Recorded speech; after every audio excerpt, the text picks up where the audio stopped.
Beste leerlingen van HAVO 3. Welkom bij mijn filmpje, het eerste filmpje over het tweede hoofdstuk. En het gaat over, zoals daar ook staat, daar zo, basis 2. Hoofdstuk 2, basis 2. Daar gaan we het over hebben. Hitler komt aan de macht en ik neem Dos Preguntanan als onderwerp, als richting. Wat waren de idea van zijn partij? En hoe kwam Hitler aan de macht? Poder, hoe kreeg hij die macht en hoe wist hij die grote macht die hij had te verkrijgen? We moeten eerst een stukje terugkijken naar die Eerste Wereldoorlog. Want zoals ik zei, de eerste, de Première Guerre Mondiale en de Dos Guerra Mondiale, die horen bij elkaar. Je moet het zien als een film met 2 delen. Ja, het is geen trilogie in dit geval, het zijn 2 delen. Na de Eerste Wereldoorlog vormt Hitler als het ware de laatste hoop voor het Duitse volk. Zo voelen ze dat. Ja? Hoe komt het zover? Mensen zijn teleurgesteld, desapunte, over de Eerste Wereldoorlog. Nog steeds die teleurstelling, die zit nog steeds in de mensen. De regels van het verdrag van Versailles zijn hartstikke streng. Die zijn best wel zwaar voor de mensen. En dat herstel van WO1, wat toch Duitsland is, ligt voor een deel ook nog wel aan een puin. Er is veel armoede. Duitsland moet er weer bovenop zien te komen. En het verdrag van Versailles maakt dat moeilijk. De recuperation, het herstel, is heel lastig. En het vertrouwen in de mensen die dat moeten doen, in de regering, dat is hier op Curaçao ook wel eens, dat het vertrouwen niet zo goed is. Dat was toen daar ook. De confianza, het vertrouwen in de regering, in de gobierno, dat was niet groot. Het vertrouwen in de democratie, in de Weimar-republiek, was ook niet groot. Ja? En Hitler bood een extreme oplossing, waarvan je denkt van, waarom kiezen mensen daarvoor? Dat is een beetje omdat het ook, zoals die poster hier zegt, voor het gevoel van de mensen toen hun enige hoop was, zou je kunnen zeggen. Ja? Dat is die extreme oplossing. Solution. Hitler bood een oplossing. Zo leek het uit die problemen die ze hadden. Wat waren de ideeën van Hitler?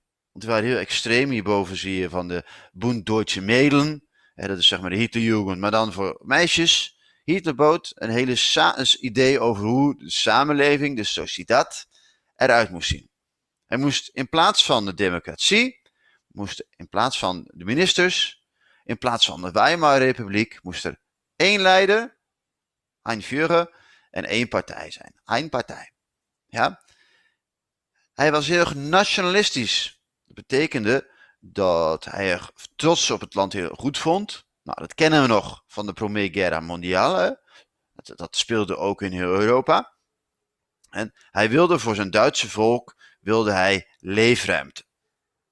Duitsland die had niet zoveel grondstoffen en mogelijkheden en koloniën. Dus Duitsland wilde eigenlijk in Europa uitbreiden om meer leefruimte te krijgen. Ja? En voor die leefruimte en voor het nationalisme moest er strijd zijn. Nou, ook dat is nieuw. Die strijd kennen we ook uit de Eerste Wereldoorlog. Hitler was ook corporaal in de Eerste Wereldoorlog, dus dat was niet zo gek. Ook had de partij van Hitler en Hitler zelf had een rassenleer. En die rassenleer, daar zitten 2 hele slechte racistische elementen aan. Eigenschappen, ja, kwaliteiten. Ja. De ene was dat er werd geloofd dat het Duitse volk het beste volk was. De Übermenschen. En die kon je ook aan het gezicht herkennen. Dat werd ook op scholen, werd het aan schoolkinderen uitgelegd. Het waren Übermenschen. En tegenovergestelde van Übermenschen waren de Untermenschen. Ja, en dat waren de Joden. Dus dat was ook extreme Jodenhaat. Wat zich gaat uiten in het in elkaar slaan van Joodse mensen. In het geweld gebruiken, violentia gebruiken tegen Joodse mensen. Het sluiten van Joodse winkels. Wetten maken. Lei tegen Joodse mensen. En ook richting Odia, die Hoedia. Ja, het haat richting de Joden. Ja, dat is onder meer hele belangrijke ideeën van de partij van Hitler. En ik zei net al, hij bood dus hele extreme oplossingen. Want het kwam dus ook omdat het verdrag van Versailles heel zwaar op de mensen neerdrukte. En ook is het antisemitisme bestaat al heel lang, sinds de middeleeuwen. En daar maakte hij gebruik van